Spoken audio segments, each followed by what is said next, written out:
Alors, bon midi, chers auditeurs, auditrices et internautes de Radio Vertière. Bienvenue à une autre émission Tête à tête, cœur à cœur avec Stéphanie. Alors aujourd'hui, pour vous, en ce dimanche 7 juin 2020, je reçois un ancien sergent détective du département de police de New York, M. Fritz Glémaud, qui sera en ligne avec nous. Je reçois aussi Momar Barry, qui a vécu, il a été quand même victime de plusieurs situations de profilage racial. Et avec nous aussi aujourd'hui, une dame qui est déjà passée à l'émission, à la radio, donc tête à tête, cœur à cœur avec Stéphanie. Donc il s'agit de Perpétue Robert, une maman qui va nous partager un peu, si vous voulez, son souci, ses inquiétudes face à toute cette situation de profilage racial, puisqu'elle est maman de 3 garçons et un de ses fils est présent avec nous aujourd'hui. Alors tout ça pour vous, restez à l'écoute. Nous allons passer, comme à l'ordinaire, à une courte pause publicitaire. Restez des nôtres. Bonjour, ici Pablo Rodriguez, député fédéral d'Honoré-Merci. Je souhaite vous dire que les membres de mon équipe et moi, on est là pour vous. Le gouvernement a adopté de nombreuses mesures pour faire face à la crise de la COVID-19. Il y a des mesures pour nos travailleurs, nos familles, nos entreprises. Enfin, pour en savoir plus, je vous invite à communiquer avec nos bureaux au 514-353-5044. On va passer à travers ceci ensemble. Mes amis, affaire COVID-19 là, c'est un bail sérieux. En pile, mon a mouri. Faut que nous suivions conseil autorité. Pour nous pas prendre COVID-19 là, c'est laver nous en pile. Pour nous pas bailler l'autre monde COVID-19 là, c'est chita la caille nous. Si nous pas gagner pour nous aider famille nous, c'est chita la caille nous. COVID-19 là dans la rue, tant pris souple, pas marcher avec. Autorisé et payé par Emmanuel Dubourg, député fédéral de Bourassa, 514-323-1212. Ex-Wash. Voulez-vous éviter toutes les traces du coronavirus? Essayez ce nouveau produit, Ex-Wash. Ex-Wash permet un lavage des mains impeccable. Ex-Wash tue tous les virus et combat même le corona. Pour un nettoyage en profondeur, Ex-Wash, c'est la solution. Pour vous le procurer, composez le 514-552-6080. 514-552-6080. Ex-Wash. C'est exact. Oh ouais! Megameuble.com. Vous voulez économiser? Vous voulez vraiment économiser? Venez nous voir chez Megameuble. On a tout pour la maison. Salon, chambre, cuisine, appareils électroménagers, matelas, meubles pour enfants. On a tout pour la main. À de bon prix. Megameuble, c'est la solution. Megameuble, sur l'Angelier, coin Bombardier à Saint-Léonard. Megameuble.com.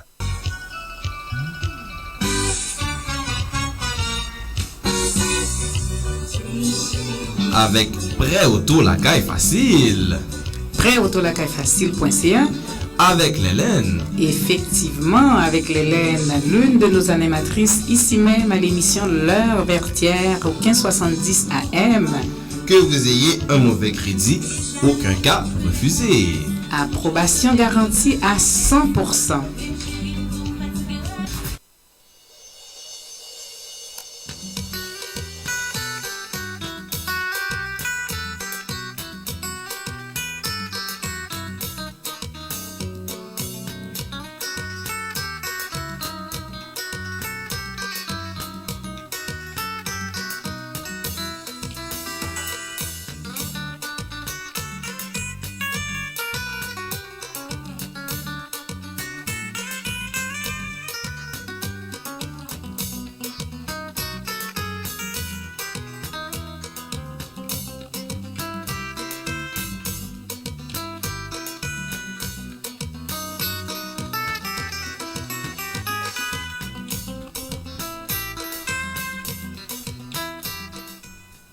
Alors, de retour en studio avec vous, Stéphanie Casimir, à l'émission Tête à tête, cœur à cœur.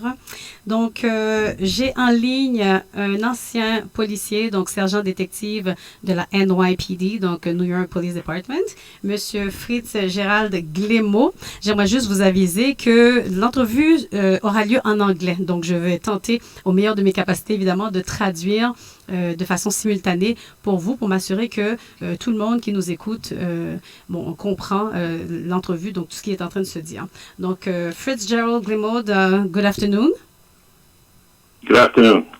It's a pleasure to have you today, so thank you very much for accepting the invitation. Yes, thank you for having me. Mr. Glimmaud, you started as a police officer in 1995. You were 24 years old at the time. After 4 years, you became a detective. 7 years later, yes. You became a sergeant in 2006. And in 2013, you became a sergeant supervisor detective and dealing with 15 officers, well, depending on the squad. So you were having like around 15 officers under your supervision. So I was interested in having you today so you could talk to us a little bit about your experience because of everything that's going on after the situation that happened with George Floyd. So I'm going to start by asking you what in the first place, what pushed you to become a police officer? Okay. I mean, like every other kid growing up, you look at the television and you see police in uniform, so a lot of children, they get attracted to that. So that was one of the reasons. And I remember specifically an incident that occurred where I saw, a police brutality incident, and I felt bad about it. And I thought that, something like that, even as a kid, was wrong. So that was something that propelled me to go into the police force and thinking that I can make a difference in that regard. OK, thank you. Alors, j'ai demandé à M. Glimmaud ce qu'il avait, dans un premier temps, poussé à devenir policier. Bon, il a mentionné que tous les enfants sont attirés d'une façon ou d'une autre par ce type de métier, mais aussi c'est qu'il a été témoin d'injustice policière à l'époque en tant qu'enfant, et il avait déjà le sens de cette injustice, et ça lui a donné le désir de devenir policier pour pouvoir faire la différence. Et juste avant, je mentionnais que M. Glimmaud a commencé son service en 1995 à l'âge de 24 ans. Il est devenu détective après 4 ans et 7 ans plus tard, sergent. Et en 2013, il est passé sergent superviseur, donc sergent détective superviseur avec environ 15 policiers sous sa supervision.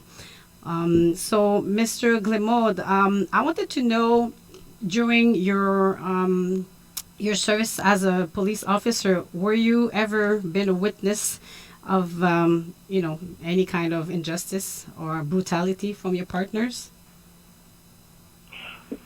And that's specifically on my team, per se, in terms of brutality, in terms of, allegations of excessive force, things of that nature. But, sometimes allegations are just alleged until, you go to court and then you have to, respond to it. But in terms of police brutality on my team, no. OK. Je demandais à M. Glimmaud s'il avait déjà été témoin de la part de ses collègues de brutalité policière, donc de dérapage. Il a mentionné que pas nécessairement. So, Mr. Glimmaud, not necessarily from your team, but have you been aware of any other teams acting in a not acceptable way towards the citizens? Yeah. Just like what you see in the news, with what happened, for instance, like with George Floyd and other individuals like Michael Brown, sometimes, incidents occur and the police officer, they tend to take matters overboard in terms of, if they're dealing with one group of the community opposed to another. So I've seen incidents like that in terms of the unusual aggression that would be done on one group opposed to another in that respect. OK. Donc, M. Glimmaud a dit que je lui ai demandé s'il avait été témoin quand même, si ce n'est de la part de ses collègues, mais d'autres policiers. Donc, il a dit que oui, envers certains groupes, par rapport à d'autres groupes, c'est bien le cas. Je vais demander maintenant à M. Glimmaud si, par exemple, il se sentait à l'aise de dénoncer ces comportements, ces dérapages. So, Mr. Glimmaud, when you witnessed this kind of behavior, did you feel free and safe to denounce them? Yes, not only as a supervisor, you have to, take charge and take the lead and you have to put a stop to it, but just on a humanistic level, you have to, if you see something wrong, somebody being treated unfairly, you should, intervene. Mhm. Alors, M. Gilmour répond... So I have done that, yes. OK. M. Gilmour répond que oui, pas seulement en tant que superviseur, mais sur le plan humain, quand on est témoin ou on constate des dérapages, des comportements inacceptables, donc on a le devoir, la responsabilité, effectivement, de les dénoncer. There's another question also that I wanted to ask you. I mean, we've seen during all these weeks lots of demonstrations and people from different groups, officials, professionals, everybody's against what's happening. Do you believe some of them are saying that it's acceptable to have riots? So what do you think of riots? And do you believe that if it was not for the riots, we would never have, those 4 police officers who were involved in the killing of George Floyd would have been convicted? Yeah, it's unfortunate because a lot of times it's incidents like that bring attention to a lot of underlying conditions that's going on in communities, especially communities of color. So like everyone have witnessed throughout the world, because it's not something that just happened in the States here, but other incidents from around that have just brought attention to something like this. And what everyone is seeing and what they saw in terms of what happened with George Floyd, again, it's just like one of many instances, because I could name maybe 3 off the top of my head, like Ahmaud Arbery, Michael Brown, Eric Gardner, other individuals. But this is definitely because it was so plain to see. That's what sparked the demonstrations that you see that's going on right now. Monsieur, j'ai demandé à M. Gilmour s'il pensait que des manifestations et toutes les émeutes qui ont lieu ont permis justement l'arrestation des 4 policiers impliqués dans le meurtre de George Floyd. Il mentionnait que oui, en quelque sorte, et que ce qui se passe, c'est quand même pas seulement aux États-Unis, c'est un peu partout à travers le monde. Donc, qu'effectivement, ça a un impact. Et puis, le fait d'avoir pu voir la vidéo a permis effectivement d'établir les faits. I would like to ask... Sorry, wait, yes? Yes, Mr. Gilmour, we're listening. No, I just wanted to add, even though it sparked the demonstration, I just wanted to say as well that, there's a lot of people who want to change the narrative, and that is taking something that is bringing attention to, as far as like racial disparity. And they're looking at like a small group of people who are looting or doing bad things to further their agenda to try to change the overarching story, and that is that there's a lot of racial disparity in this country, and that's what the demonstration is about. It's not about the other things that you hear about in terms of people breaking into stores or doing other things that someone would categorize as being criminal. Alors, M. Gilmour ajoute que, toutes ces émeutes, les gens qui ont décidé de détruire, briser les magasins et autres, ils posent des gestes, en fait, c'est pour attirer l'attention sur une question de disparité sociale qui prend cours, en fait, aux États-Unis depuis quand même assez longtemps. I wanted to ask you also, Mr. Gilmour, that very often when there is cases of police brutality, there's no result to the accusations, okay? And we also hear that police officers can lie and they can falsify the documents, the report. And it's always their word against the civilian's word. So how can someone get justice in those cases? That's a good question. It's a tough question, too, because it's all subjective. You see, officers are entrusted, and that's the job that they have, and they represent authority.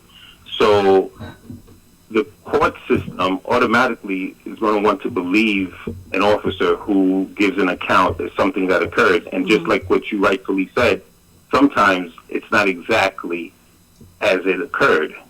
And it is because of cameras that we have today, modern technology, that's able to bring attention and shine light on all the negativity that's been taking place. As far as like how do you remedy that, I think that it's being done right now as we speak, because cameras right now are speaking and eyes are being open and people are seeing exactly what's been happening. And Alors, j'ai demandé à M. Glémaud comment faire pour obtenir justice, compte tenu du fait que plusieurs fois les policiers impliqués dans des cas de brutalité policière et contre lesquels on porte des accusations vont mentir dans la rédaction de leur rapport.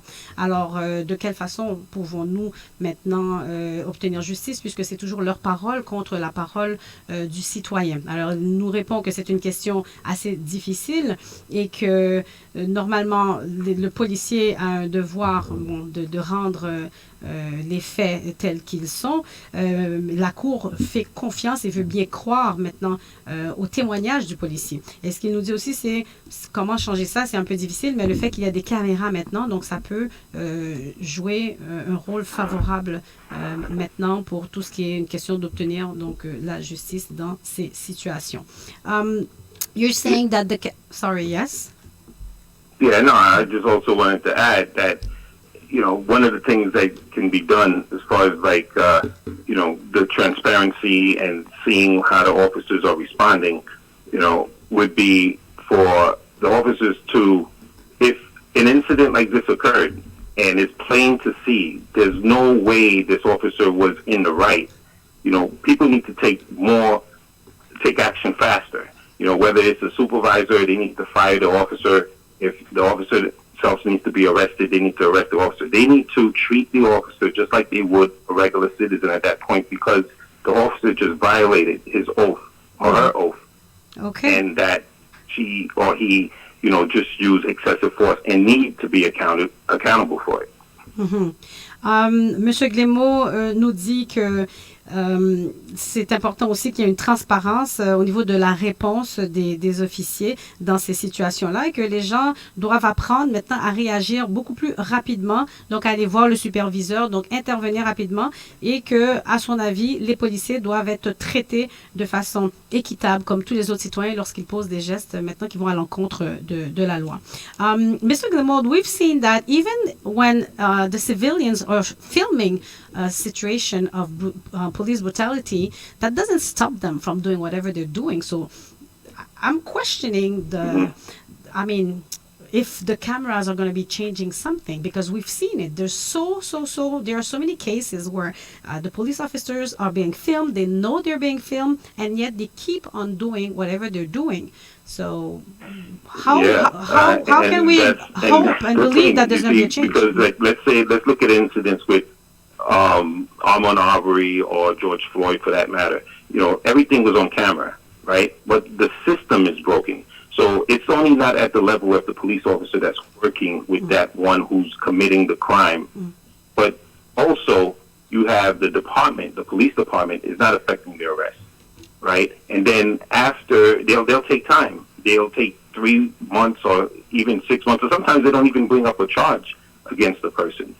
So that's also part of that systemic racism or disparate treatment, how you treat one opposed to the other. So, that's what's happening there as well.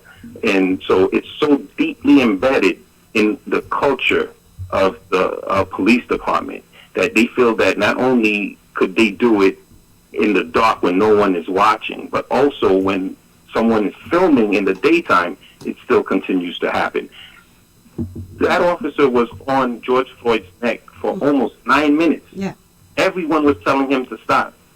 Everyone, the police officers that was next to him, they were the only ones that didn't do anything. Floyd was begging for his life, was telling him he couldn't breathe, was telling him that he needed water. He saw his mother because he was at the brink of death, his mother who already passed away. Other witnesses around telling the officer, please get off his neck. But they are so deep into their racist hate that they're not even listening to what's going on. And even if it's in broad daylight, it's like they have tunnel vision and they can't see what's happening around them. And here we are. We have demonstration after demonstration.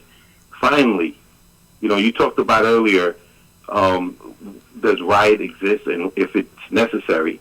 But if you're speaking, you're yelling, you're begging for your life, and no one's listening, sometimes you may have to go out the door, and you have to take action. And that's what's happening in New York right now. Mm-hmm. Alors, j'ai demandé à M. Glémaud, pour faire suite à la question précédente, j'ai dit que malgré le fait qu'il y ait des caméras, je dis, est-ce qu'il y aura réellement un changement? Parce que dans plusieurs cas, les policiers ont été filmés, ils savaient qu'ils étaient filmés, ils ont poursuivi leurs gestes. Donc, il mentionne que c'est quand même important, oui, de continuer à filmer. On doit poser des actions rapidement et que le système est en train d'être brisé, justement. Et parfois, ça prend trop de temps, ça peut prendre 3 mois, 6 mois pour porter des accusations. Et ce qu'il mentionne aussi, c'est que c'est tellement ancré profondément dans les habitudes. L'Américain est profondément ancré dans sa haine, son racisme, qu'il a du mal à vraiment changer ses façons de faire, ses habitudes. Mais tout ça est en train de changer justement parce qu'il y a des citoyens qui osent filmer et on dénonce. Il a mentionné évidemment le cas de George Floyd, dont le policier a maintenu le genou pour une période de presque 9 minutes, qui vraiment a invoqué le nom de sa mère parce qu'il sentait qu'il allait mourir. Il a demandé, il mentionnait qu'il avait de la difficulté à respirer. Malgré tout, il a continué. Donc, ça démontre réellement à quel point la haine, elle est profonde. Le racisme est profond, c'est profondément ancré dans les habitudes des Américains. Mr. Glémaud, yes? I also would like to add, and the system is broken, and it starts not at the bottom. It starts at the top. And we're talking about as far up as, I'm sorry to say it, but the President of the United States, number 45. You know, this is something that he endorses. Whenever you're doing good, he chastises it. You know, he doesn't align himself with anything good. Anything that's bad, that's what he can identify with. And that's the individual who he identifies with. And even if you look at his administration, he's firing everybody who has anything positive to say, anything of a moral and ethical standing. He doesn't want to hear that. So a person like that officer who feels in broad daylight that he can put his knee on Floyd's neck for 9 minutes knows that there's a strong possibility that nothing's going to happen because you have a president who's endorsing that very behavior. Absolutely. So that is what's giving these individuals the power to continue to act in the manner in which they are acting. Monsieur Glémaud a aussi ajouté que ça commence à la base, hein? Donc c'est vraiment la base qui doit vraiment engager un mouvement vers le haut pour que le système soit brisé. Et ce qu'il mentionne, c'est que lorsqu'on a un président comme le président actuel des États-Unis, dont j'ai pas besoin de mentionner le nom, qui endosse et qui s'identifie à ce type de gestes et d'actions, donc qu'est-ce qu'on peut espérer?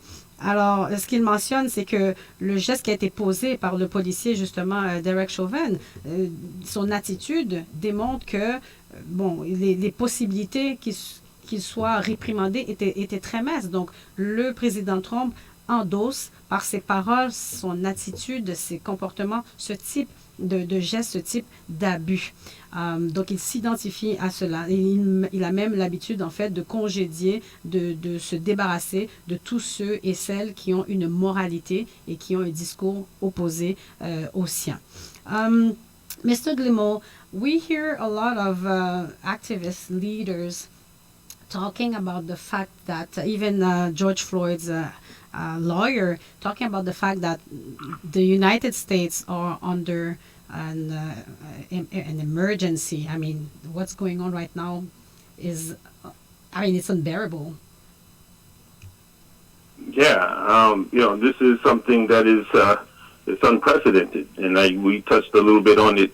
How a president is going to call his own military on his own citizens, and this is something that you would never hear happening in a country that's supposed to be about democracy, that is supposed to be about keeping everyone safe.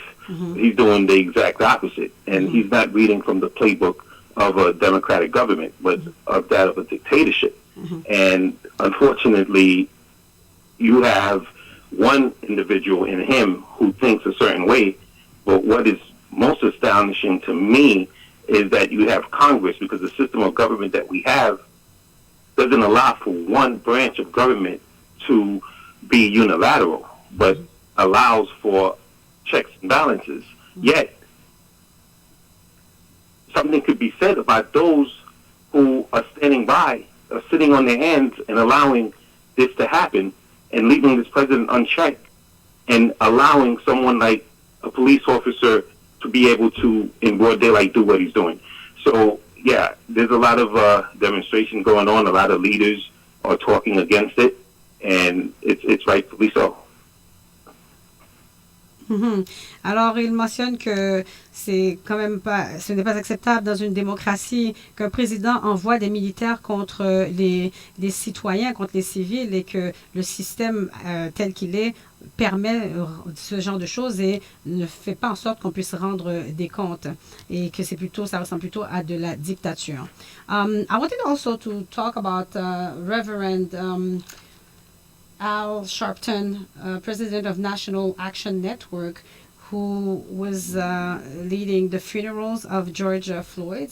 When he was quoting Ecclesiastic chapter 3, he says that it's the time that we have to identify the times and the seasons. And he was saying that this is the time and this is the season. So do you believe that right now is the time, is the season, that we are in a new era, that things are really going to change? Because this is not the first time that the population is going through demonstrations. So do you believe that it's really time for true, deep change?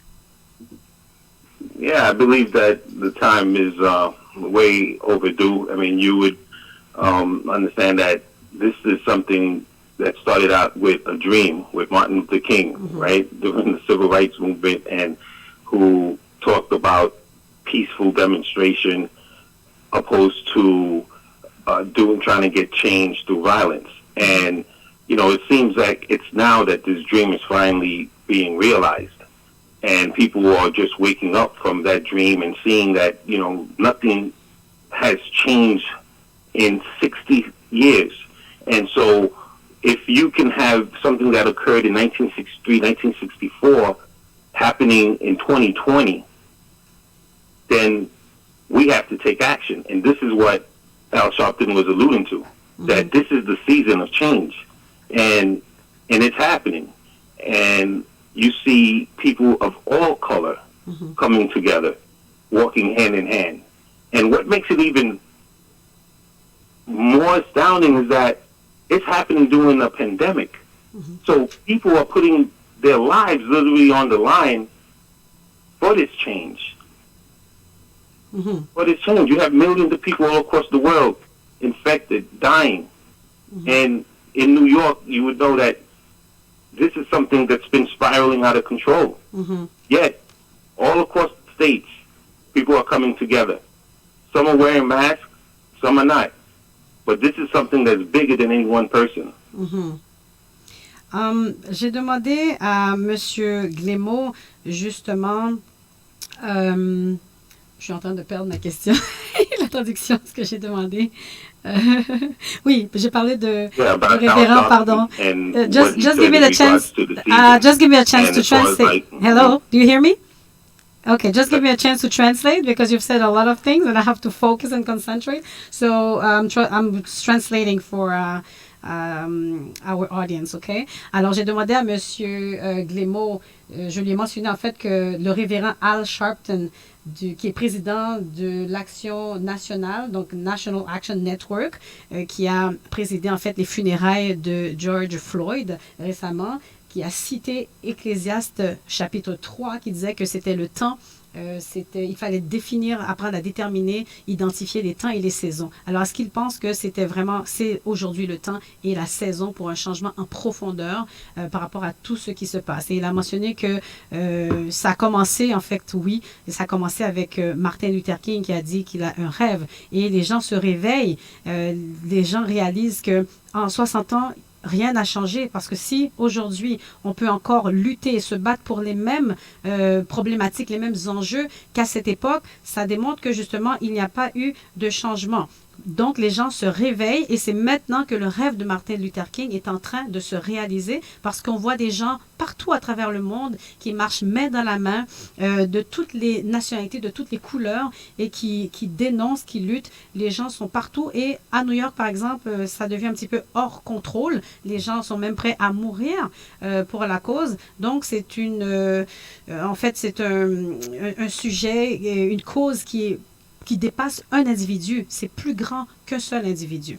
Mr. Glemode, I would like to have a little idea of what is the general atmosphere, mood in New York. I was watching a video where somebody was showing that on Manhattan Street, in Manhattan, for instance, all the stores are being locked down. So, how is everyday life in New York? Unfortunately, that's what's happening, what you said. A lot of the stores, they've been looted. That means that, a lot of people are going in, and that's not the majority of the demonstrators. That's just a handful of individuals that are doing these things. But at the same time, it's taking attention away from what really needs to be told, and that's about racial tension in America and around the world. So, but these stores are trying to protect their investment, and, curfews have been put in place in order to stop certain individuals that have other agendas from going into the stores. But that's the reason why that's happening. But make no mistake about it, no one's going to change the narrative, and that is that we need to all come together and start paying attention about police brutality, about racial disparity, in order for us to get to a better place, a place that was promised by dreams of our forefathers. Alors, j'ai mentionné à M. Glemode une vidéo que j'ai visionnée et qui montre que, par exemple, à Manhattan, tous les magasins sont barricadés, les façades, justement, des vitrines. On a placé des grandes plaques de bois, donc pour empêcher, justement, tous ceux qui manifestent de briser les vitrines. Et il a mentionné que ce n'était pas tout le monde qui agissait comme ça. Donc, c'est à cause de certaines personnes qui essaient de nous distraire du discours réel. Donc, on a été obligé justement d'en arriver là. Donc, mais il ne faut pas se laisser vraiment distraire sur les vraies questions qui sont vraiment de lutter pour avoir une égalité et mettre un terme aux disparités qui prennent forme, que ce soit aux États-Unis ou ailleurs dans le monde. Mr. Glemode, I just wanted to mention also a young lady, Paige Fernandez. I don't know if you know her from the American Union for Liberty. I don't know, correct me if I'm wrong. American Union for Liberty, Civil Liberty. Okay. And she was saying that incident is a pattern in the system. We've talked about that before, but she also mentioned a study that says one black male out of 1,000 in America will die, from police brutality. Yeah, I think she's talking about something even a little bit bigger. I know that what I think she was alluding to was not only to, I think she's from the ACLU, if I'm not mistaken, but yeah, there's a lot of studies that's going on in terms of rates, because you hear about like 1 in 4 black children are going to be arrested. As far as like police brutality, a lot of these incidents, unfortunately, don't get reported because it falls on deaf ears. No one's listening. And this is what this whole demonstration is about, because now everyone is listening. Everyone is paying attention because of the demonstrations that's happening every single day. I think this is like the 12th or the 13th day. And this is happening during the pandemic. So, you have everyone coming together. Before, it was just the voice of civil rights leaders, people like Martin Luther King, Malcolm X, Al Sharpton. But now you have presidents of past speaking about it. You have people in leadership, and you have actors, you have celebrities, you have musicians, you have everyone coming together and talking about this. So this is what is bringing this national change, and it's going to happen. OK, thank you, Mr. Glemold. Je ne vais pas traduire parce que le temps file. J'ai d'autres invités en deuxième partie. Donc, je vais simplement passer, si vous le permettez, à la prochaine question. Mr. Glemold, we've heard also about a major investigation.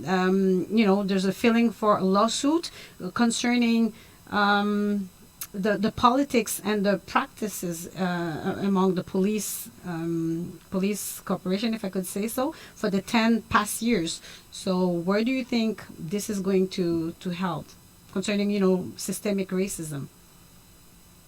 You said something about lawsuits suing the police department, if it's going to help?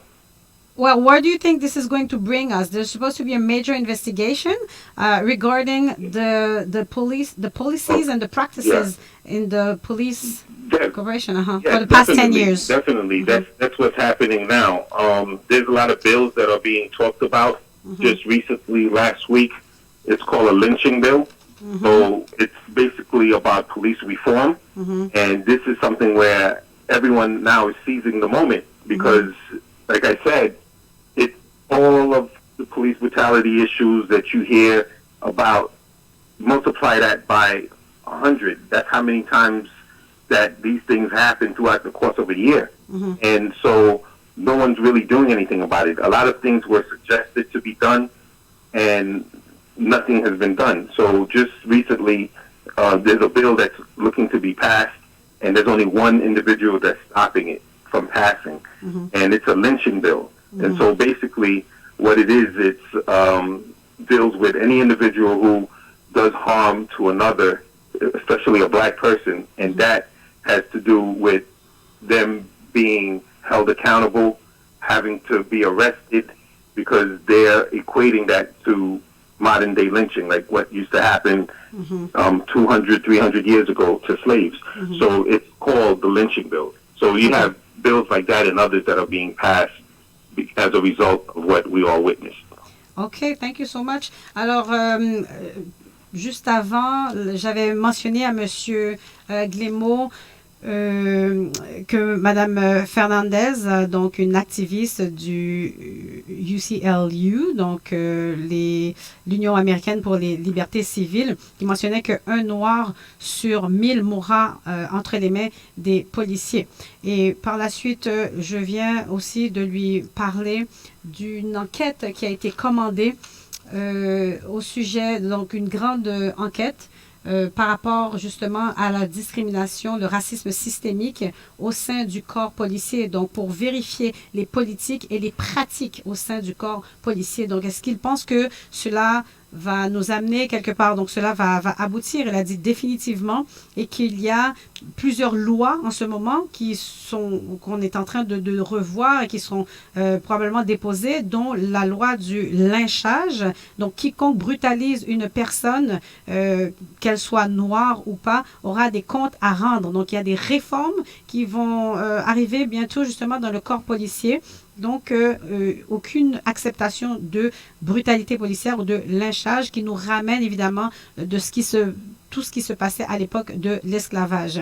Donc, il a mentionné aussi qu'il y avait une augmentation, une recrudescence de la brutalité policière et que rien n'a été fait. Donc, il y a vraiment un travail en profondeur, une réforme et plusieurs lois qui seront déposées. Alors là-dessus, je vais conclure avec M. Glemold. Mr. Glemold, I would like to thank you for your participation.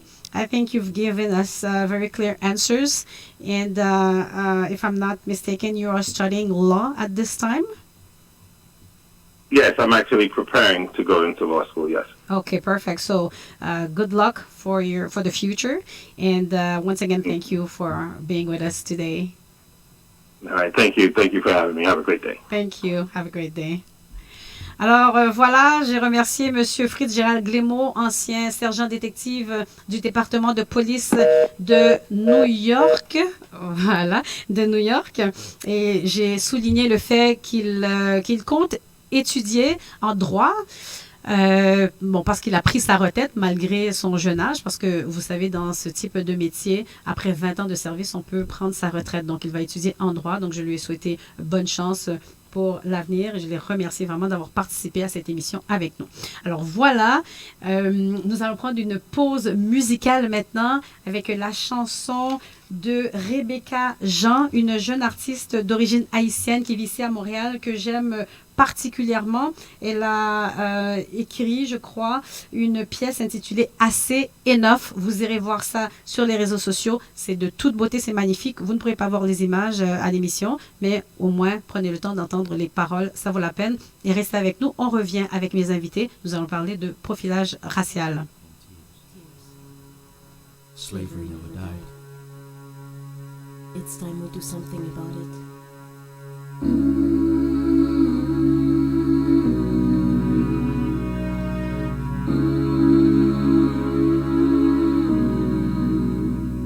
Assez, nous être sans couler déjà. Assez, trop injustice, trop mauvais pas. Nous c'est gardiens lumière, nous c'est monde toute couleur. L'île est pour nous rassembler, pour faire l'espoir briller.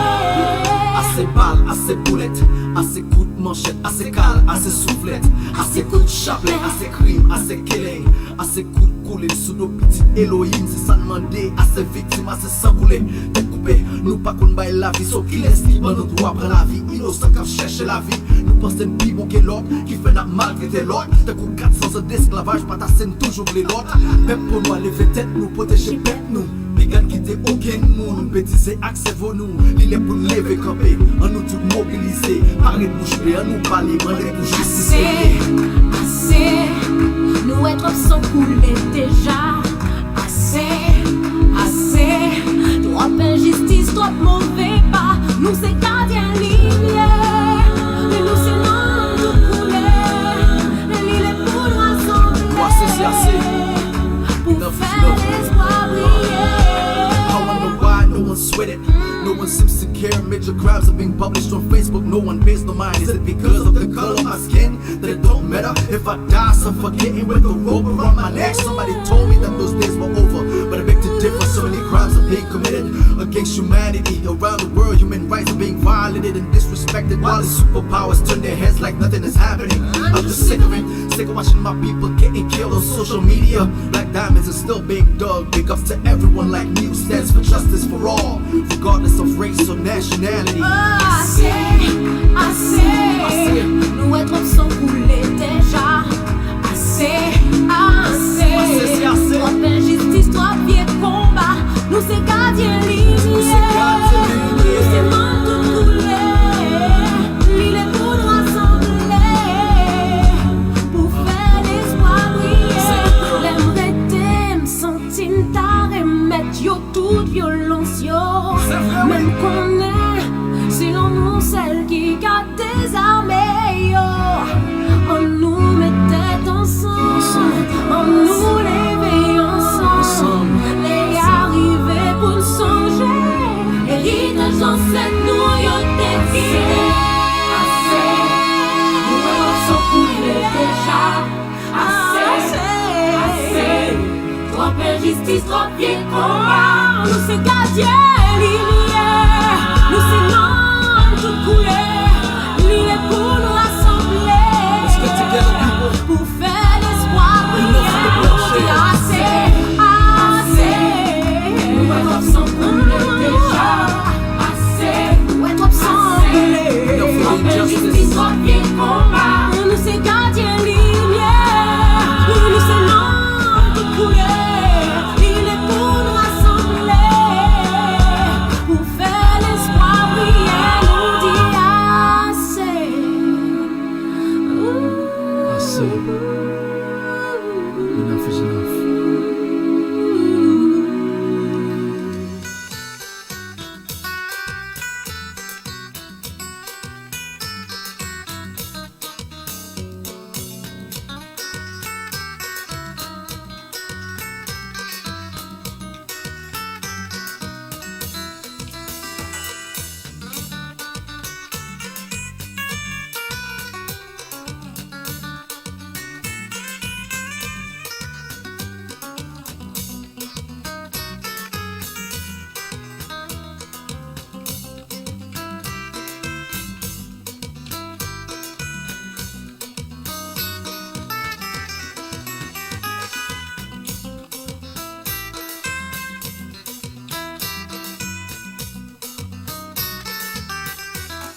Alors, de retour en studio à l'émission Tête à Tête, Cœur à Cœur avec Stéphanie en ce dimanche 7 juin 2020.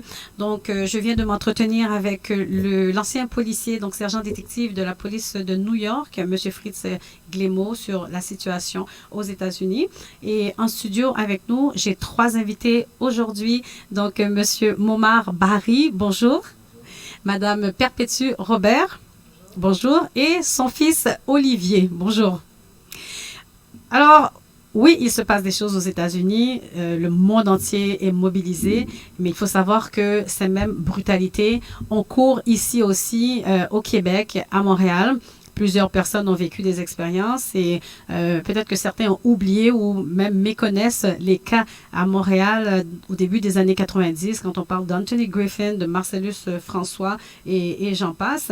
Alors, nous avons des gens ici qui vont nous expliquer un peu leur expérience par rapport au profilage racial, ce qu'ils ont vécu.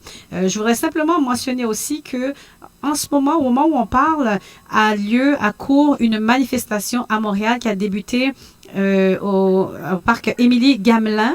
Et je pense que justement, la personne vient tout juste d'appeler. Il y a des manifestants, dont une maman d'un jeune garçon de 15 ans qui nous appelle à l'instant. Donc, mes invités, restez avec nous. Puis, nous allons prendre l'appel. C'est bon? Alors, bonjour, c'est Yohans. Bonjour, Yohans. Oui, allô? Allô? Allô, Yohans, tu m'entends bien? Bonjour. Bonjour, Yohans. Alors, tu es en direct à l'émission Tête à Tête, Cœur à Cœur avec Stéphanie. Allô? Oui, allô, Fredani, est-ce que tu m'entends bien? Bon, ils vont sans doute rappeler, parce qu'avec la manifestation, c'est très bruyant, donc ils vont sans doute nous rappeler dans quelques instants. C'est le cas, voilà. Alors, allô, oui. Bonjour. Oui, bonjour. Est-ce que tu m'entends bien, Yohans? Oui, c'est moi. Oui, tu m'entends bien? Oui, c'est moi. D'accord. Alors, Yohans est âgé de 15 ans. Il a décidé de participer à cette manifestation qui a Pardon, cours. je t'entends pas très bien. OK. Tu peux coller le téléphone un peu plus près ou mettre sur main libre? J'ai des écouteurs au moment. OK. Alors, ça va? Tu m'entends? Je t'entends pas. Bon. Non, mais... OK. Est-ce que tu peux nous faire un petit résumé de ce que tu vois, de ce qui se passe? Un résumé, on peut voir des gens de... Tout le monde, en fait, mis ensemble, portent le même mouvement. C'est fait paisiblement, il n'y a pas de... rien qui se passe de mauvais. Tout le monde marche ensemble. Ça se passe de façon pacifique? Pardon? La marche est pacifique? Je marche avec ma mère. OK. Alors, il n'y a pas de grabuge? Pardon? Il n'y a pas de grabuge, ça se passe de façon pacifique? OK. Qu'est-ce qui fait qu'un jeune garçon de 15 ans décide justement de participer à cette marche? Qu'est-ce qui t'interpelle? Pouvez-vous répéter? Qu'est-ce qui t'interpelle en tant que jeune garçon de 15 ans justement pour participer à cette marche? Les gens sont en train de crier Black Lives Matter. Désolé, je ne peux pas vous entendre. Bon, d'accord. Alors, on va te remercier parce que, bon, on est en direct. Donc, merci quand même d'avoir téléphoné. Bon, merci. D'accord, au revoir. Au revoir. Bon, désolé, malheureusement, avec le bruit, Yohans ne parvenait pas à entendre nos questions, donc je vais poursuivre avec mes invités. Aujourd'hui, on a un spécial, donc l'émission va se terminer un peu plus tard, donc 15 minutes plus tard. Je suis en compagnie, comme je l'ai dit, de Momar Barry, de Perpétue Robert et d'Olivier. Alors, mon premier invité, Momar Barry, est chirurgien dentiste depuis 22 ans. Diplômé du New York University depuis 1998. Il a habité en fait 11 ans à Manhattan et pratique la dentisterie. En fait, tu as pratiqué la dentisterie pendant 8 ans à Manhattan. Ensuite, revenu à Montréal depuis 2006 et vous pratiquez l'implantologie, la chirurgie et l'implantologie de façon plus spécifique. Donc, marié, 2 enfants et bon, voilà. Bon, alors, on y est. Marié avec 2 jeunes enfants. Vous êtes de mère haïtienne et de père sénégalais, âgé de 49 ans. Alors, les gens qui écoutent vont dire, mais il n'est pas si jeune, mais la raison pour laquelle j'ai voulu vous avoir quand même, c'est pour nous montrer que tout ce qui est profilage racial, discrimination, racisme systémique, ça ne date pas d'aujourd'hui et j'en ai la preuve vivante ici. Donc, Momar, je vous ai contacté parce que je sais que vous avez vécu plusieurs situations de profilage racial. Est-ce que vous pouvez nous en parler, nous donner quelques exemples? Quand est-ce que tout ça a commencé?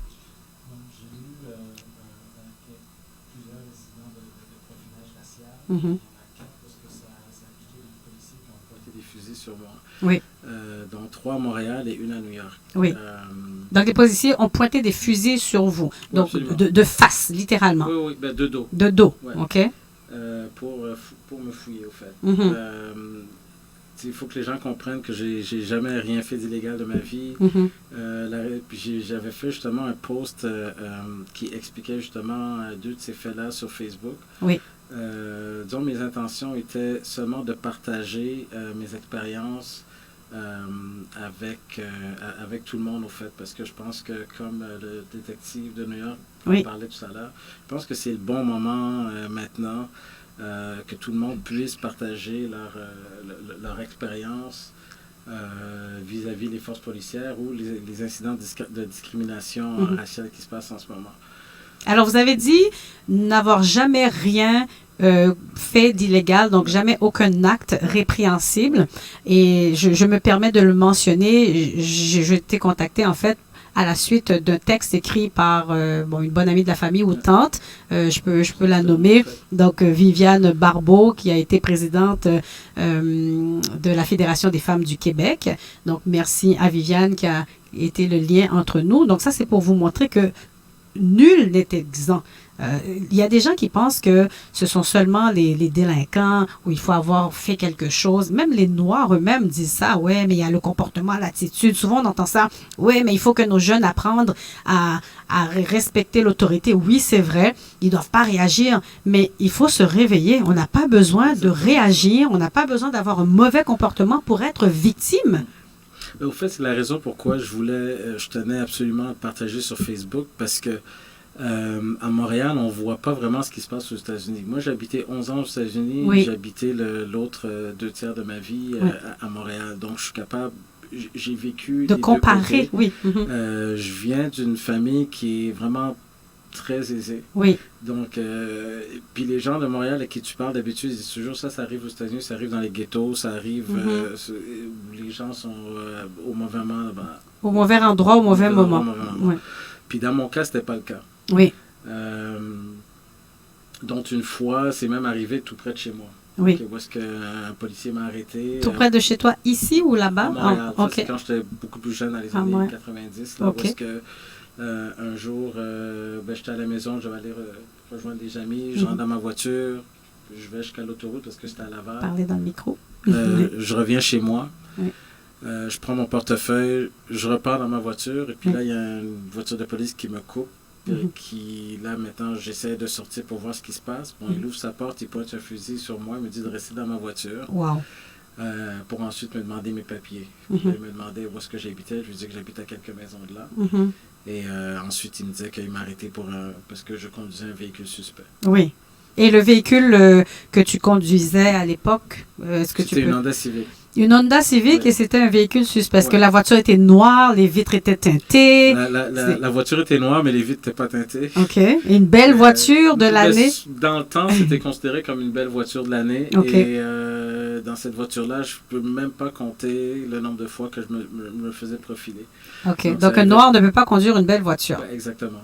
C'est ça. Donc, je me faisais suivre, je me faisais regarder mes licences, je me faisais demander mon identité.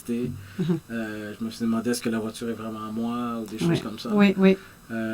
Puis en revenir à ce que je disais tout à l'heure, il y a même à ce que vous disiez tout à l'heure, en disant que les parents maintenant veulent qu'on se comporte d'une certaine manière pour se faire accepter, puis tout ça. Puis je pense, il y a un commentaire qu'on m'a fait, puis sur justement le post que j'avais fait où est-ce qu'on m'avait demandé qu'est-ce que ça pourquoi pourquoi la société est comme ça aujourd'hui. J'avais répondu je ne sais pas.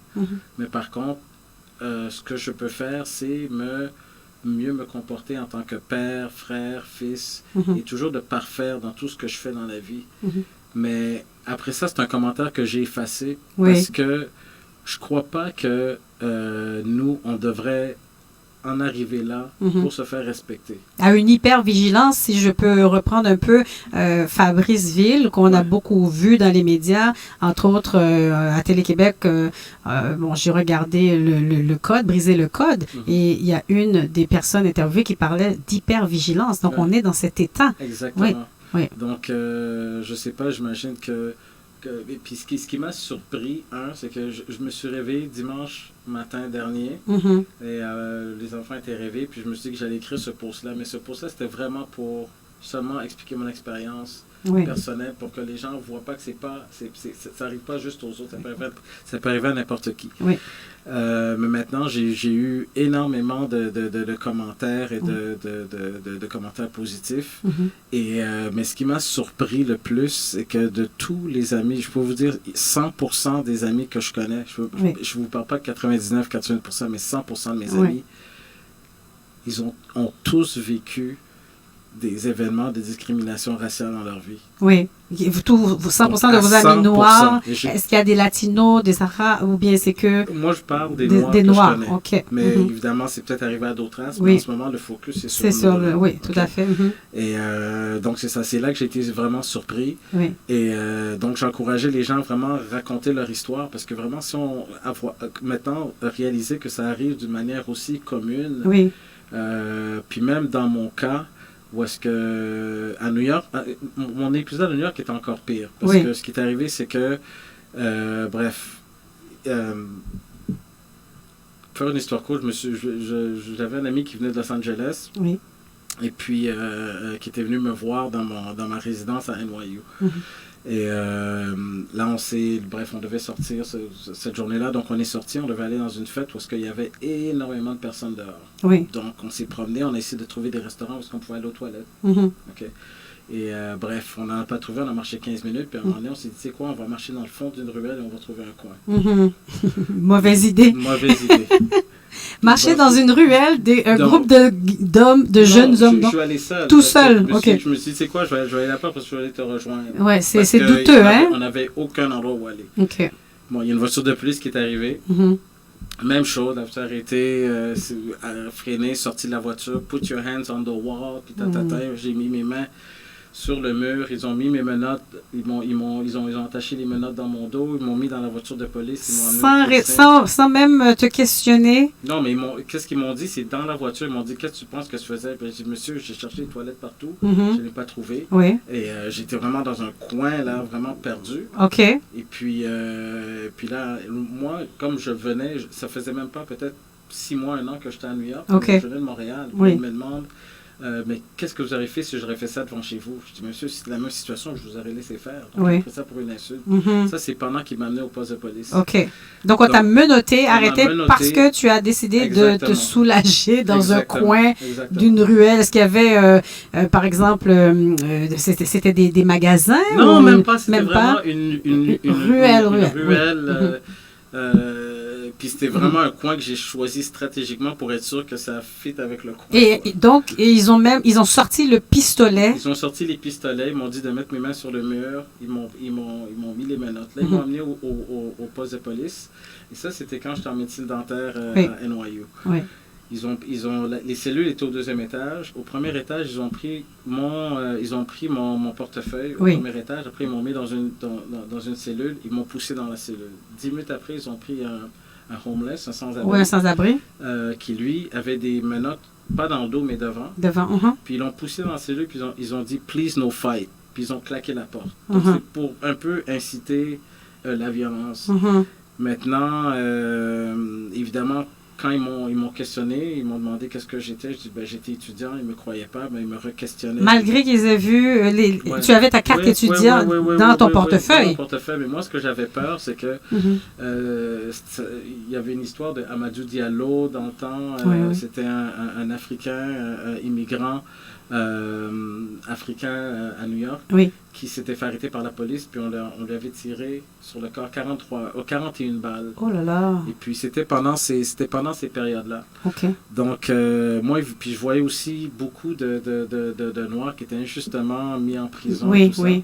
Donc, moi, ce que j'avais peur que dans mon portefeuille qu'ils avaient pris au rez-de-chaussée, qu'ils mettent des choses dedans, oui. et puis qu'ils m'accusent d'un crime que j'ai pas fait. Oui, oui. Okay. Et on voit beaucoup ça aussi sur Internet, des gens qui disent non, vous ne fouillerez pas ma voiture parce que j'ai peur que vous trouviez justement quelque chose que je n'ai pas personnellement mis, voyez-vous. Donc moi, c'est de ça que j'avais peur. Donc, je me disais que ma vie était finie. Là, je voyais toute ma vie en rétrospective et tout ça. Là. Donc la peur au ventre. Et pas la possibilité non plus d'appeler un parent, une famille. À l'époque, tu ne savais pas que tu pouvais invoquer le 5e amendement. Je ne réponds pas aux questions et que permets-toi d'appeler un avocat ou quoi que ce soit. Mais chaque réponse que je donnais allait à ma t'incriminé. défaveur. Oui, c'est ça. Parce que je disais que j'ai été étudiant, ils ne me croyaient pas. Je disais que j'allais à NYU, ils ne me croyaient pas. Ils m'ont reposé la question peut-être 5 fois. Mais quand j'ai dit que j'étais en dentisterie, c'est comme si là c'était comme impossible. Ben non. Donc, ils ont fait leur recherche, ils ont trouvé, puis après ça j'ai été relâché peut-être après 3 ou 4 heures. Mais c'est seulement pour dire que je reparle encore de mon post de Facebook.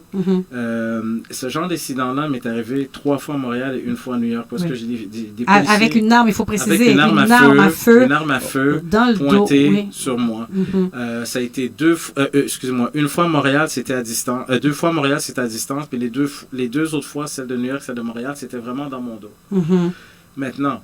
Et aucune situation grave de fraude ou quoi que ce soit, seulement tu es dans ta voiture ou bien tu te... Exactement. L'autre, c'était je sortais de chez moi. Une fois, c'était des policiers undercover qui disaient que je conduisais un véhicule suspect. Ils ont pointé un fusil sur moi, me demandaient de mettre les mains encore sur mon capot, fouiller ma voiture pour ne rien trouver, aucune excuse. Après, les gens s'en vont. Mais ça laisse un traumatisme quand même. C'est là que je voulais en venir, c'est que quand j'ai écrit ce post-là, beaucoup les gens se sentaient désolés pour moi, mais ce que j'ai appris que finalement, toutes ces années-là sont passées, mais il n'y a jamais eu vraiment de traumatisme dans mon cas. Pourquoi? Parce que j'ai toujours trouvé que c'était des phénomènes qui étaient tout à fait normaux, je veux dire, compte tenu que ça arrivait à tout le monde fréquemment. Et, donc, dans ton esprit de jeune noir, mais c'est quand même grave, il faut le souligner, parce que dans ta tête de jeune homme noir, ce que tu avais vécu était normal. Oui, absolument. Pas normal, mais pas assez pour en créer un traumatisme. Mais c'est à force d'entendre les commentaires puis que les gens me racontaient leur histoire, puis je me disais, hey, c'est pas normal. Mais là, c'est des années plus tard. Parce qu'on parle des années 90, tu étais dans la vingtaine. La semaine dernière. C'est ça, dans la vingtaine où tu as vécu ces moments. Et aujourd'hui, tu as 49 ans. On est en 2020. Et c'est là que tu prends conscience de la gravité de ce que tu as vécu. Exactement. Parce que moi, j'ai appris à... Bon, je fais un achat à la pharmacie, je prends le reçu, je le garde dans mes mains. Pourquoi? Parce que si ça sonne, on va te dire, c'est moi qui vont regarder. Donc, j'ai créé vraiment des mécanismes pour me dire, tu sais quoi, je suis capable de fonctionner dans cette situation-là. Oui, l'hypervigilance dont on parlait tout à l'heure. Toujours être en mode protection. Exactement. Pas écouter la musique trop fort, pas marcher d'une certaine manière. Mais je pense que ça ne devrait pas être des prérequis pour être capable de vivre. Oui, tout à fait. Puis, pour faire un parallèle, après ça, je donne la parole aux autres. Quand je suis revenu à Montréal en 2006, moi, je pense que c'est un problème de culture policière, mais c'est aussi un problème social. Quand je suis revenu de New York, à New York, on a au moins des activistes, comme vous avez dit tout à l'heure, Reverend Al Sharpton ou Jesse Jackson, qui parlent en notre nom. Tamaka, je pense, Tamika Mallory. Oui, c'est ça. Maloney. mais ici, on n'a personne. Ouais. Quand je suis revenu, Obama avait été au pouvoir à la Maison-Blanche, puis pour nous, pour les Noirs, c'était vraiment quelque chose d'extraordinaire. C'était vraiment une idole, un symbole de libération. Donc, je viens à Montréal en 2006, puis je me rappelle mon premier jour de l'an, le 31 décembre, je me suis dit, tu sais quoi, je veux regarder le bye-bye. Je regarde le bye-bye et je vois que ils ont pris un acteur qui était blanc, qu'ils ont peinturé en noir. Oui. Et puis cette personne-là, ils l'ont impersonnifié comme si c'était Obama. Oui, ça, on vivait ça, mon Dieu, il y a en 2006, des années. ça. Oui, oui. Et puis, en plus, pendant ce même bye-bye-là, j'ai entendu le mot nègre peut-être 5, 6, 7 fois. Puis Obama qui disait, et vous les nègres, tout ça. Puis moi, je venais de New York, là, donc je comprenais pas qu'est-ce qui se passait. Puis je pensais que tu étais... que New York, c'était à part. Oui. Moi, je pensais que je retournais dans les années 70. Là. La discrimination, le racisme, c'était à New York, mais pas au Canada. Pas ici, pas au Québec, pas à Montréal. Exactement. Ouais, tu es tombé des nues. Puis je regarde le lendemain, puis à ma surprise, il y a beaucoup de commentaires qui disaient c'est seulement des blagues, c'est seulement des blagues, c'est seulement des blagues. Oui. Et là, on parle d'une radio-télévision à l'échelle nationale. Et les personnes qui ont fait ce bye-bye-là ont eu même le mandat de faire le bye-bye l'année d'après. L'année suivante. Donc, ensuite, j'ai appelé, parce que j'ai quand même beaucoup de connexions, puis j'appelle, je dis pourquoi les personnes qui ont beaucoup d'influence et qui sont noires ne parlent pas contre ce genre d'injustice-là. Oui. Et ce qu'on me dit à plusieurs reprises, que tous les acteurs, les journalistes, ou je sais pas, mais les artistes aussi, qui sont de couleur, ont peur de perdre leur travail. Oui, et justement, je suis contente que tu mentionnes ce point. Je vais faire un parallèle avec la situation actuelle aussi. Par rapport à la fête nationale, ça aussi, ça circulait dans les médias sociaux. Le fait que Didier Lucien, porte-parole de la fête nationale, ne commentera pas ce qui se passe en ce moment.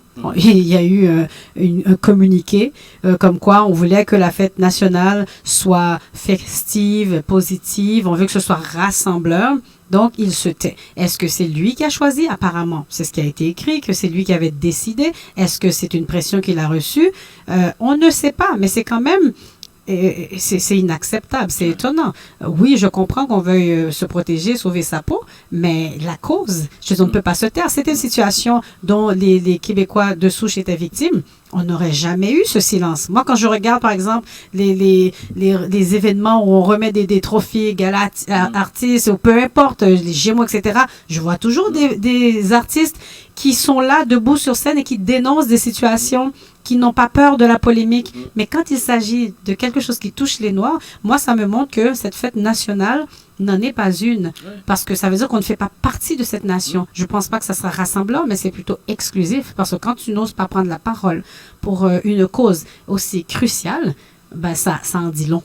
Mais ce que le premier ministre du Québec aussi a lancé sur la discrimination systémique ces derniers jours aussi. C'est grave. Ça aide pas. Oui, le leader d'une nation, ça envoie un message fort. Exactement. Oui, tout à fait.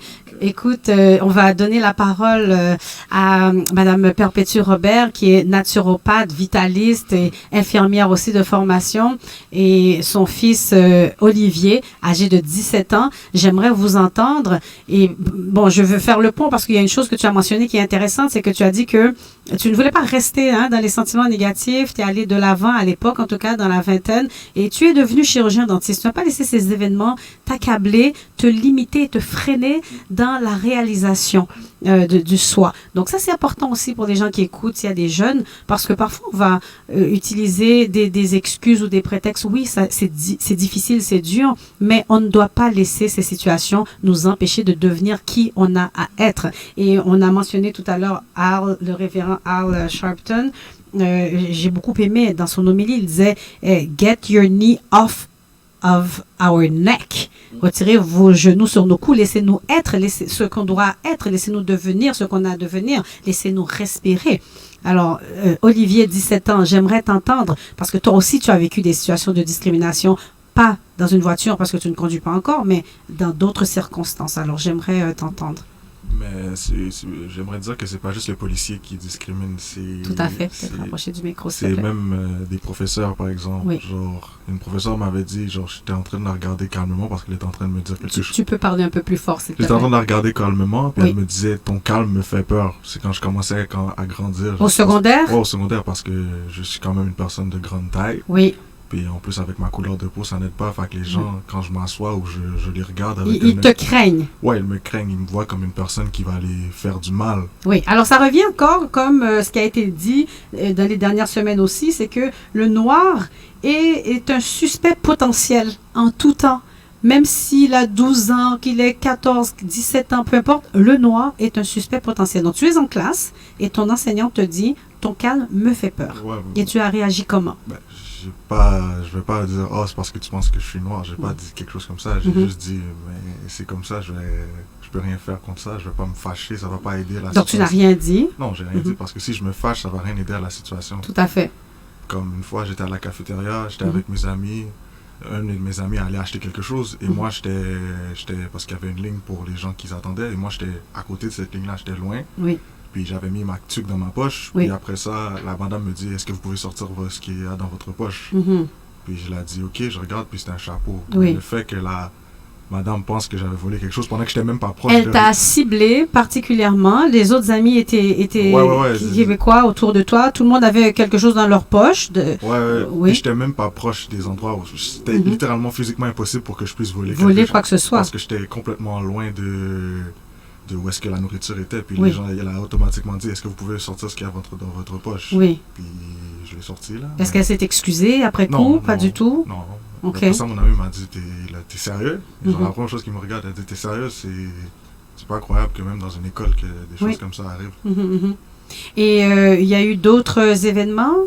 Parce que moi, je suis pas vraiment, genre, je cherche pas ces choses-là. Je peux pas, genre, par exemple, là, j'avais une prof qui me regarde, qui ciblait, on était 3 noirs dans la classe, puis cette prof-là, je sais pas pourquoi, mais elle est tout le temps en train de nous cibler nous, pendant que littéralement à côté, il y avait d'autres personnes qui étaient en train de parler ou des affaires comme ça. Oui, donc elle vous réprimandait constamment, vous 3 noirs dans la classe. Il y a une histoire aussi que tu m'as relatée lors de la pré-entrevue téléphonique, j'aimerais bien que tu nous la racontes. Tu étais en classe, en train de dessiner. J'avais fini un travail, j'étais en train de dessiner, parce que j'avais fini, j'aime dessiner, fait que j'étais en train de dessiner.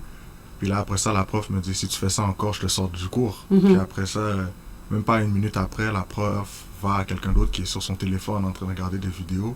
Puis elle ne dit absolument rien. Puis, une personne de race blanche, donc en classe avec son cellulaire. Elle regarde des vidéos. C'était durant le temps où est-ce qu'on n'avait pas le droit d'un cellulaire. OK. Et elle ne dit rien. Ouais, elle ne dit rien. Mais toi, elle t'apostrophe parce que tu dessines alors que tu as terminé ton travail. Ouais, j'avais terminé mon travail. Puis là, après ça, je me retourne. Puis là, d'une personne qui était à côté de moi, elle dit, c'est parce que t'es noir. Oui. Wow. Mais en même temps, ce n'est pas étonnant, parce que je ne l'ai pas apporté avec moi. J'ai le rapport à la maison de 2011 de la Commission des droits de la personne qui démontre clairement justement qu'il y a profilage racial ici dans plusieurs sphères. Donc, sécurité publique, on parle aussi dans les écoles et la DPJ, ça, on pourra y revenir à une autre émission plus en profondeur. Donc, ce que tu relates là, il n'y a pas que toi, plusieurs enfants vivent ces choses, les attitudes des enseignants, de l'équipe école, les réactions, les interventions, les signalements aussi. Et là, j'aimerais entendre Perpétue Robert, en tant que maman, tu entends tout ça. Comment tu te sens en tant que maman de 3 garçons noirs? Et je vois Olivier qui est de grande taille, physiquement imposant. Les 2 autres doivent être pareils, j'imagine. Bon, l'autre est plus jeune, 12 ans. Mais comment tu te sens comme mère? J'avoue que à l'entendre parler, on m'a puis je me suis dit, waouh, des fois même nous en tant que mère, on inculque certaines peurs à nos enfants. Parce que tu leur dis, attention, tu ne parles pas sur ce ton. Tu ne fais pas ci, tu ne fais pas ça. Et j'avoue même être, comment dire, toujours dire à mon fils, c'est le professeur, t'as fait ça, t'as peut-être agi d'une autre façon. À fait. Automatiquement, on les incrimine. J'incrimine. Et j'avoue, je me suis senti mal un peu quand il dit ça, parce que c'est sûr, s'il m'avait dit ça, j'allais dire, comment est-ce que tu avais réagi? Tu fais pas ci, tu fais pas ça. Tu comprends? Parce qu'on a toujours cette mentalité-là que les Noirs qui se font arrêter, les jeunes qui se font arrêter, mais c'est normal, leurs pantalons, je dis toujours à mon fils, leur tenue vestimentaire, leur attitude. J'avoue, même les cheveux tressés ou, tu comprends, les boucles d'oreilles, tu sais, il y a une façon de s'habiller que tu attires l'attention. Il ne faut pas attirer l'attention, il faut passer sous-entendu, personne ne doit te voir, encore, n'oublie pas la voix. Oui, dans Briser le code aussi, on a mentionné ces éléments-là. Oui, et je me suis dit, mon Dieu, qu'est-ce que j'inculque à mes enfants? C'est comme baisser la tête. Oui, c'est ça. passer sous-entendu. L'esclavage, hein? Hein? Nous-mêmes, l'éducation, ne Obéissez. me regarde pas quand je te parle, baisse les yeux. L'esclavage, encore. N'obéis pas à ton maître. Oui. Obéis à ton maître. Oui, plutôt. C'est l'impression, c'est ce que je ressens Oui. en les entendant parler. Et là, cela, j'imagine que ça doit te donner le désir de faire les choses autrement en tant que maman. Bien sûr. C'est sûr que je dis toujours ça à mes enfants, sois honnête, oui. sois intègre, oui. étudier, sois intelligent, fais tout ce que tu dois faire correctement. Ça, il n'y a pas à sortir de là. Il faut que quand tu te bats, que tu seras pour une cause juste. Tu comprends? Même si la personne, à cause de sa façon de s'habiller ou des choses qu'il a fait, il y a la loi, il y a la justice qui doit faire face à certaines choses. Mais tu fais confiance à la loi et aux lois et à la justice? Non, mais c'est sûr que non. Mais tu dois obéir jusqu'à un certain point la loi, la justice. Tu comprends? À être un citoyen honnête. Oui. Tu comprends? Oui. Donc ça, il n'y a pas à sortir de là. Oui. Mais c'est sûr que tu dis, mes enfants qui vont dehors, mes enfants qui sortent, c'est sûr que là, eux, pour le moment, ils ne sortent pas beaucoup, ils ne conduisent pas vraiment. Mais à la minute qu'il va sortir, tu vas te poser la question. Quand ils seront avec leur groupe d'amis. Mais tu ne veux même pas que ton enfant sorte dehors avec des groupes d'amis et s'asseoir, aller chiller. Tu comprends? Parce que t'as peur. C'est leur couper le souffle. Hein? C'est ça. L'image, elle est puissante. Oui. Du genou sur le cou. On nous empêche de respirer, de vivre. On dirait que la sécurité, c'est juste à la maison. C'est ça, c'est ça. Il n'y a pas de sécurité. Mais encore, on a vu des cas aux États-Unis où les policiers débarquent carrément, ils entrent dans le domicile donc de la jeune fille, comment s'appelle-t-elle? Brianna. C'est pas Brianna Taylor. Taylor, c'est Brianna Taylor. J'espère que je prononce bien son nom. Mais bref, toujours est-il que tu es chez toi tranquillement et tout à coup, tu as des policiers qui débarquent et puis voilà, ça y est, on t'enlève la vie, tu n'es plus. Mais c'est terrible. Mais oui, ça s'est arrivé, je pense, à mon frère qui prenait une marche tard dans la soirée. Puis les policiers, effectivement, étaient avec une fille. Les policiers, effectivement, ont arrêté, lui poser des questions. Oui. Et mon frère également s'est fait arrêter en plusieurs fois parce qu'il avait un BMW qu'il conduisait. Et puis, on lui a demandé ses papiers. Oui. Donc, c'est pas facile pour les jeunes, c'est pas facile pour les adultes, pour les aussi. adultes, pour tout le monde. Oui. Et moi, je trouve que le défi qu'il y a dans tout ça, c'est que avec ce qu'on vit et que la haine ne rentre pas dans le cœur. Dans le cœur. Ça, c'est intéressant parce que quand on s'est parlé, j'ai trouvé cette dimension-là très intéressante. Et là, Gary, on a combien de temps encore? Il nous reste 5 minutes. Et je précise, c'est Breonna. Hein? Pas Brianna, mais Breonna Taylor. Donc, oui, c'est très intéressant parce qu'en tant que naturopathe, infirmière, vitaliste et tout ça, et puis il y a toute une dimension holistique, donc spirituelle aussi, qui est importante pour toi quand tu interviens auprès on peut dire, des patients, en quelque sorte. Et donc, j'aimerais justement que tu approfondisses un petit peu. Parce que là, c'est sûr que tout le monde est échauffé, on est indigné. Effectivement, il y a de la colère dans nos cœurs. Même moi, j'ai écrit un texte sur ma page Facebook, j'ai dit « Je suis en colère ». J'ai un petit garçon de 12 ans qui regarde ça aussi, mais lui aussi. Tout le monde est bouleversé. Le monde entier est bouleversé. Donc, qu'est-ce qu'on peut faire? Comment on peut faire justement pour lutter tout en protégeant son cœur, son âme? C'est un défi à relever parce qu'à partir du moment où il y a la haine qui rentre dans le cœur, ça détruit le système, ça détruit l'organe. Le système immunitaire. On peut avoir des problèmes de pression artérielle, de diabète.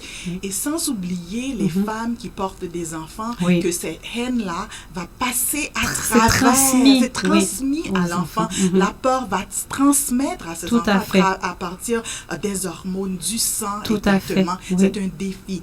Même quand on se bat pour une cause qui est juste, ce qui est important, c'est de le faire non pas par la haine, non pas parce que je hais l'autre, mais parce que j'aime mon peuple, parce que j'aime mes enfants, parce que je m'aime moi-même, j'aime ma famille. Quand on défend une cause avec de l'amour, ça fait toute une différence. Tout à fait. Donc, la cause est en train d'être défendue pour ma famille, pour moi, pour ma communauté, pour la société humaine. Parce que je vais te dire, si les droits des Noirs ne sont pas respectés en tant que tels, ça ne va pas seulement être les Noirs, ça va être aussi l'Arabe, ça va être aussi les Italiens, ça va être une groupe religieuse. Oui. Il y a des répercussions sur... Répercussions partout parce que ça n'apporte pas la paix sur la terre.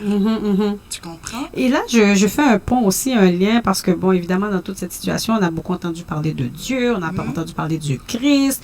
Il y a encore une fois le révérend Al Sharpton qui a mentionné certains points. On a vu aussi des religieux, que ce soit protestants, catholiques aux États-Unis, qui étaient outrés, choqués du fait que Donald Trump se soit présenté, faire une photo avec la Bible comme ça. Ils disent, mais il est en train de faire le contraire de ce que le Christ est venu enseigner, justement. Et là, tu nous parles d'amour, etc. Je sais qu'il y a des gens qui ne sont pas du tout dans cette mouvance en ce moment, mais comment dire? Parce que c'est encore le même message. J'ai eu à réfléchir moi-même là-dessus. J'ai dit, à l'époque de sa venue, eh ben, les Juifs étaient persécutés par les Romains. Et là encore, il y avait soulèvement, il y a les zélotes qui voulaient renverser le pouvoir romain et tout. Et là, il est arrivé avec un message d'amour, de paix. C'est parce que les gens avaient envie d'entendre. Donc, est-ce que tu crois que c'est possible? Est-ce que là, maintenant, quand on est si profondément blessé, quand on a si mal, c'est le moment de parler de pardon, d'amour? Est-ce que c'est bienvenu? Moi, j'ai toujours vu que quand le Christ est venu, il y avait une dimension personnelle qu'il voulait élever les gens à un niveau bien déterminé. Donc, ce travail-là, c'est pas seulement pour changer les lois, les règles ou les choses, c'est un travail aussi personnel qu'il faut intérieur. faire. Intérieur. Et quand chaque individu change, la société change, l'humanité change. Donc, moi, je dis toujours que le travail intérieur, quand il est en train de faire, pour s'élever à un niveau comme le Créateur, parce que quand on regarde la création, le soleil se lève sur les justes et sur les injustes. Okay? Quand on se lève à ce niveau-là, la terre entière, la nature, l'univers ne peut pas restreindre son... Comment est-ce que je dirais? Ne peut pas s'empêcher d'être avec toi. Oui, ça me rappelle aussi Paulo Coelho, l'écrivain dans l'Alchimiste, qui disait justement, lorsqu'une personne a un rêve, un désir, l'humanité entière conspire à sa réalisation. Donc là, en ce moment, justement, il y a ce mouvement de solidarité à travers la planète. Donc, quand le révérend Al Sharpton disait que c'est le temps, c'est la saison, donc on peut s'attendre à voir vraiment des changements en profondeur, du moins on l'espère, parce que là il semblerait que les gens ne soient pas prêts à baisser la garde malgré les funérailles. Moi je pensais qu'après les funérailles ça allait tomber, mais non, les gens continuent de protester, de manifester, de dénoncer, d'exiger l'égalité entre tous les humains. Et on a entendu beaucoup parler, encore une fois, l'homme noir, la femme noire, créée à l'image de Dieu. Ça aussi, je l'avais écrit dans mon texte. C'est important de revenir à ça et on voit les gens de toutes origines qui ont maintenant le même discours. Comme le disait aussi notre policier tout à l'heure de New York, marcher main dans la main pour une même cause. Oui.